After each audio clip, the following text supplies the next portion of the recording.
We can say hello to Sharon Weil, the author of Terror on Trial, academic professor at the American University of Paris. Thank you for being with us. Here we are, 150 days later. Yes, exactly. This was a very, very long research experience, if we can say, because we were a group of researchers and we were following the trial. So we were jurists, sociologists, anthropologists, political scientists, and we were following the trial on a daily basis. So it was a very long experience to be in this courtroom. And today, voila, this is done. There is the verdict. It's finished. I wanted to have a little reflection, is possible, Sure. of what we can take from this trial when we think of how to prosecute mass crime trials. What can we learn from this trial? You know, beyond the verdict and how many punishment was given.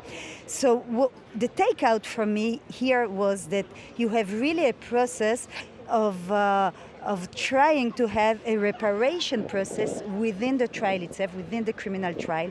What do you mean by reparation? Yeah, reparation, rehabilitation. So first you have 5 weeks where we heard 400 victims, and this was the biggest participation of victims in any trial in France, but also at international level, where you give victims the space to speak and to tell about their experience, how they lived this horror, and what are the expectations from the trial. So this was a very interesting phase. This was the entire first phase of the trial.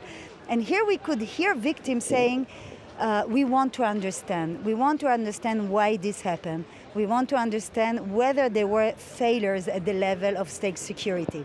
We want to know. We want the truth. So whether or not this trial answered this request of the victim, this is something that. And what's your feeling on that? What do you think?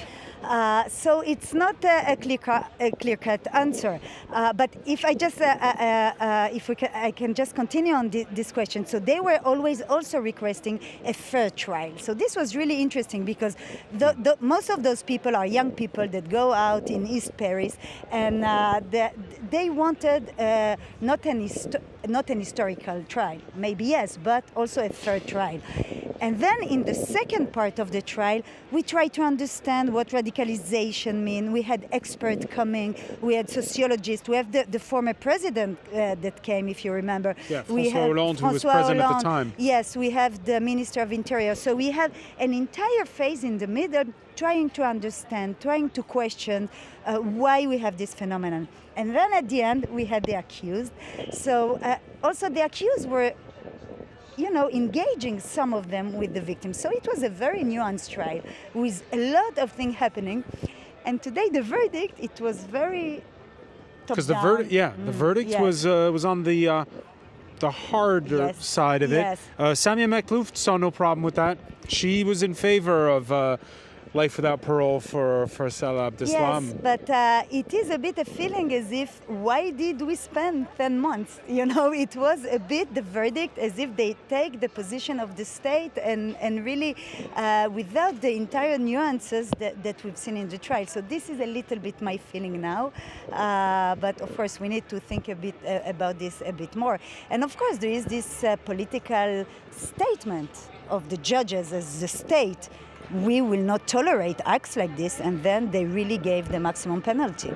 Gave the maximum penalty. Do you feel nonetheless, because there's going to be, as we've been saying, there's going to be, after this trial, the courtroom within the courthouse that was specially built for, what, 8 million euros, a big enterprise, is going to be used in the Nice attacks trial, which is taking place soon. And do you feel as though the French legal system has evolved in these 10 months, or not at all? Oh, I think it has been a long process because we have trials, jihadist trials, since 2015. So it started at the magistrate court, and then the prosecution policy asked them to come to the Assize court, and then we have those historical trials like the Charlie Hebdo trial, the Bataclan and Nice, which are the major terror trials. So I think that the system, of course, it evolved. The actors evolved. I mean, you have the prosecution, the actors, the judges that are, they have been constructing all these processes.